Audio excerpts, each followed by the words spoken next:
মাননীয় স্পিকার ৬ জন পুরুষ এমপির বিপরীতে একজন নারী এমপি, এটা তো হয় না মাননীয় স্পিকার। আপনি আর সুবিবেচনার জন্য দৃষ্টি আকর্ষণ করছেন। বর্তমান সংসদে যে ৫০ জন নারী সংসদ সদস্য নির্বাচিত হয়, ৩০০ জন পুরুষ সংসদের এমপির এগনিস্টে। এখন কথা হলো, তাহলে প্রতি ৬ জন পুরুষের এগেনস্টে একজন নারী এমপি। তো মাননীয় স্পিকার, ব্যাপারটা একটু আমি বিশ্লেষণ করি আপনাদের কাছে, যে এইসব নারীদেরকে সংসদে কেন দেওয়া হয়েছে? আচ্ছা, এটা শুরু হলো কোথা থেকে? তাইলে আসেন, পৃথিবীর অন্যতম একজন লুচ্চা প্রেসিডেন্ট ছিল বাংলাদেশে, ওনার নাম হুমু এরশাদ, অর্থাৎ হুসেইন মোহাম্মদ এরশাদ। আবু বক্কর, আমার বাড়ির পাশে রাজশাহী বিশ্ববিদ্যালয়ের অধ্যাপক, এরশাদ সাহেবের শ্বশুর, মানে বিদিশার বাপ, একদিন আমার সাথে গল্পে গল্পে বললেন, সেই সারদা বসা, যে দেখো সুজন, প্রেসিডেন্ট যদি কারো স্ত্রী হরণ করে, এটার বিচার একমাত্র ইতিহাসে করতে পারে। কোর্ট কাচারি, আইন আদালত বাংলাদেশের মতো রাষ্ট্রে সম্ভব না, এটা বলেছিলেন আমাকে। কারণ এই বিদিশা তখন ছিল সম্ভবত সিঙ্গাপুরে।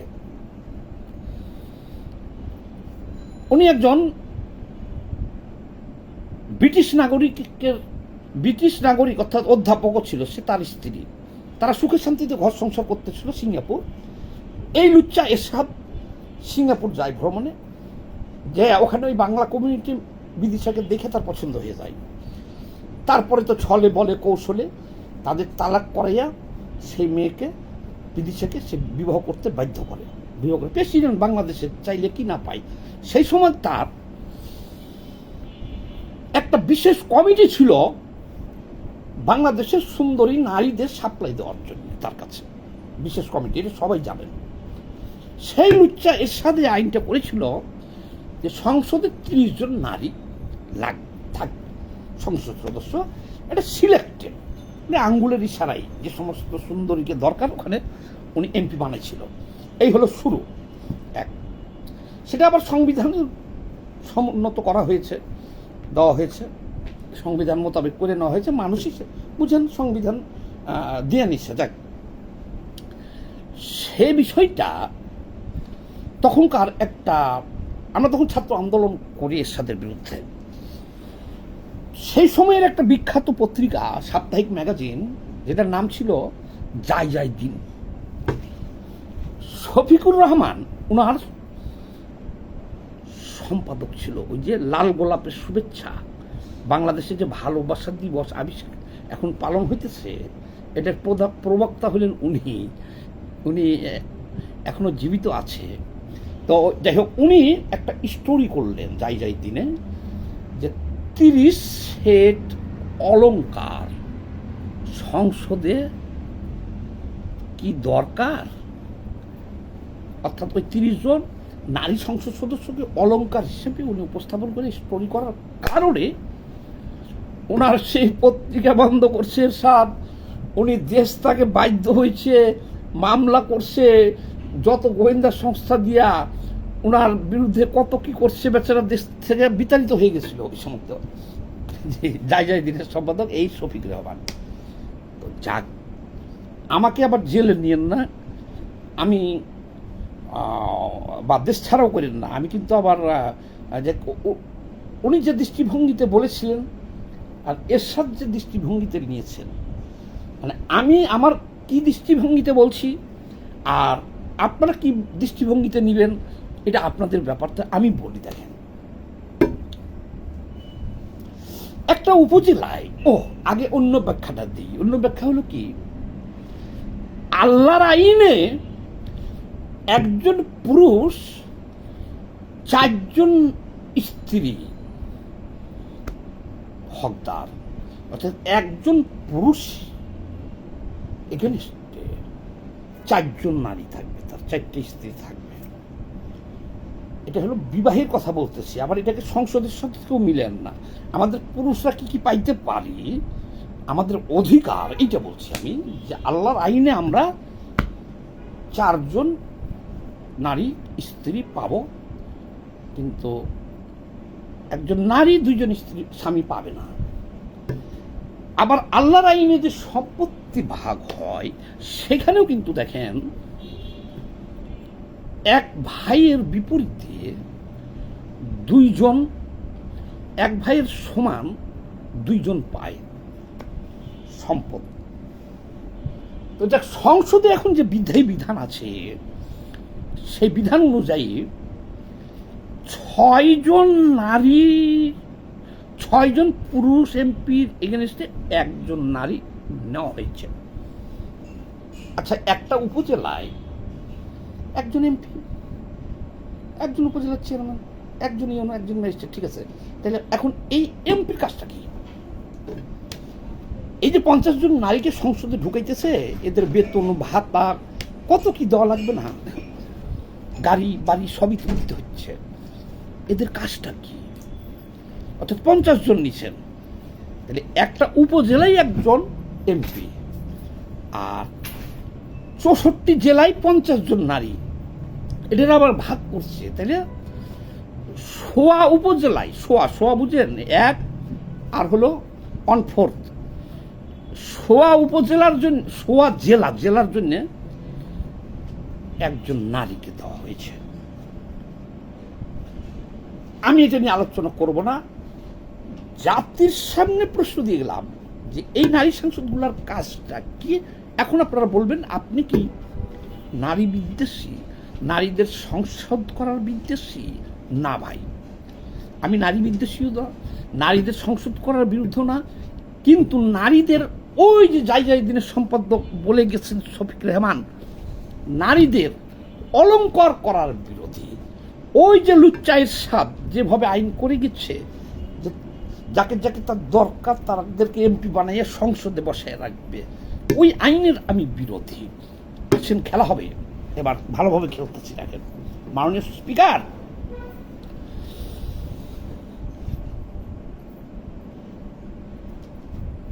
রুমিন ফারহানা একজন নারী,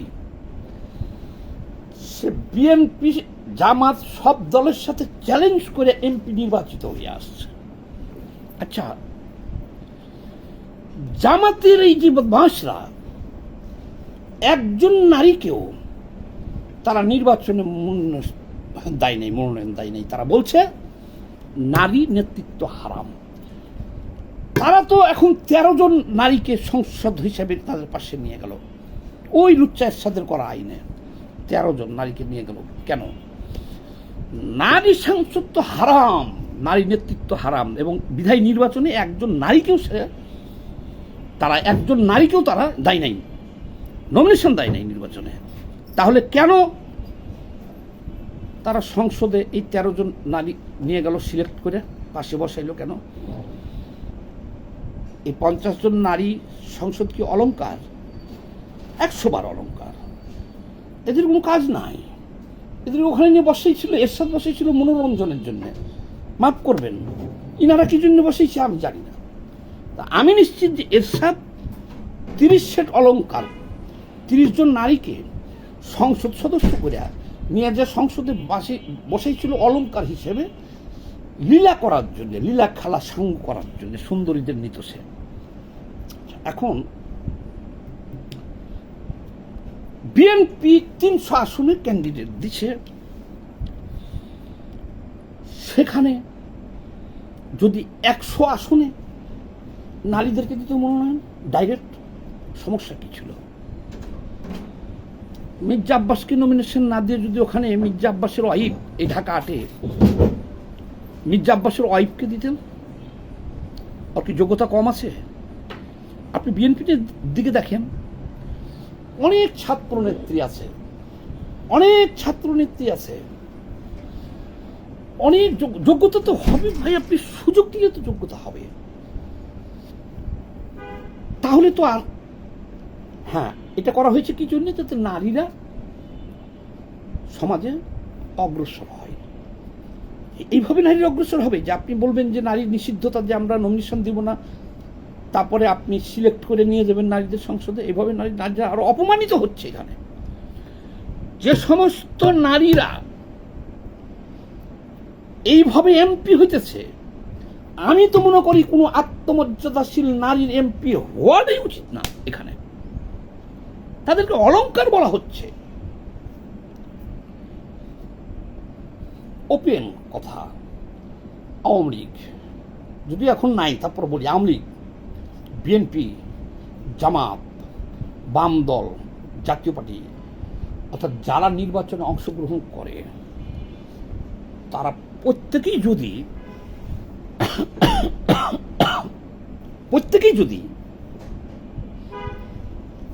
200 পুরুষ এমপি নমিনেশন দিত, 100 নারী এমপি দিত, তাহলে তো তারা নির্বাচিত হয়ে ভরে যেত।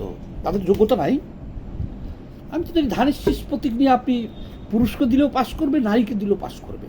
নৌকা প্রতীক নিয়ে আপনাদের দলের একজন নারীকে দিলেও পাশ করবে, পুরুষকে দিলেও পাশ করবে। ওই দাড়িপাল্লা প্রতীক নিয়ে একজন নারীকে দিলেও পাশ করবে, পুরুষকে দিলেও পাশ করবে। ওই লাঙ্গল প্রতীক নিয়ে একজন নারীকে দিলেও পাশ করবে, পুরুষকে দিলে পাশ করবে। তাহলে আপনারা সেইখানে নারীদেরকে নমিনেশন দেন না কেন? এবং ওই লুচ্চা এরশাদের করা আইনে সিলেক্ট করে 50 জন নারীকে নিয়ে যে সংসদে বসায় দিচ্ছেন কেন? এবং এইসব নারীদের কাজও নাই, এবং এইসব নারীদের ফিল্ডও নাই, চেয়ারও নাই। প্রতি উপজেলার জন্যই তো একজন করে এমপি আছে, আর এমপি কি হবে? তাহলে ওখানেও তো এই নারীগুলোকে অলংকার হিসেবে রাখা হলো।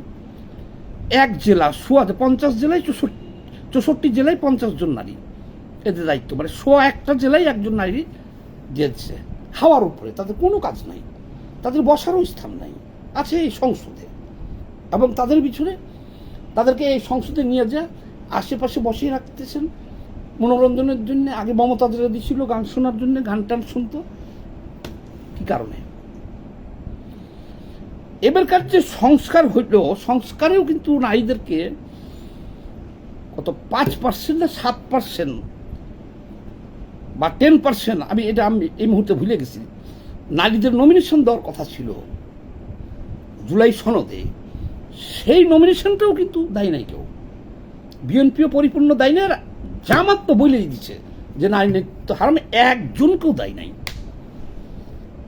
তাহলে এখন আমি যে ভিডিওটা করলাম, তাহলে কি আমার নামে মামলা হবে? যেমন যাই দিনের সম্পাদককে গ্রেপ্তার করা হয়েছিল, আমাকে গ্রেপ্তার করা হবে? এগুলো কথা তো বলতে হবে রে ভাই, কাউকে না কাউকে তো বলতে হবে।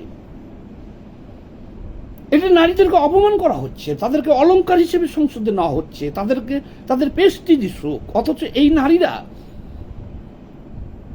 লড়াই করে সংসদে যাওয়ার মতো সক্ষম তারা।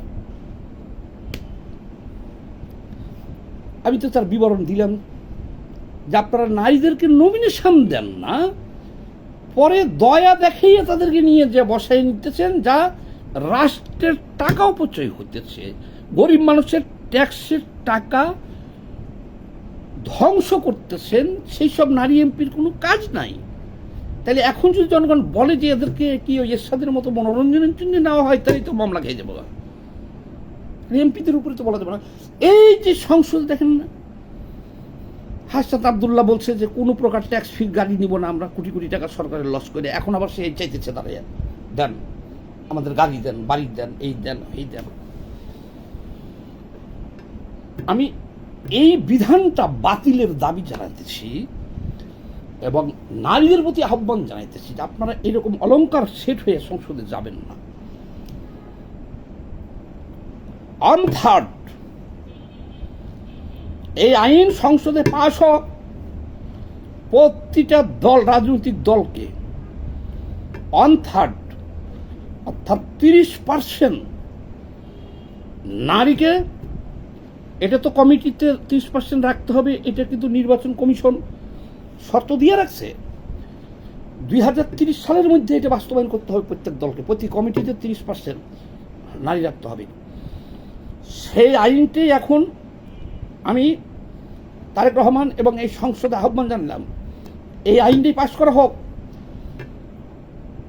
স্থানীয় নির্বাচন হোক আর যে নির্বাচন হোক, 30% নারীকে নমিনেশন দিতে হবে। তারা সরাসরি ফাইট করবে, পাশ করলে সংসদে যাবে, পাশ না করলে যাবে না। এইভাবে সিলেক্ট করে মনোরঞ্জনের জন্য নারীদেরকে সংসদে এমপি বানানোর ঘোর বিরোধী আমরা।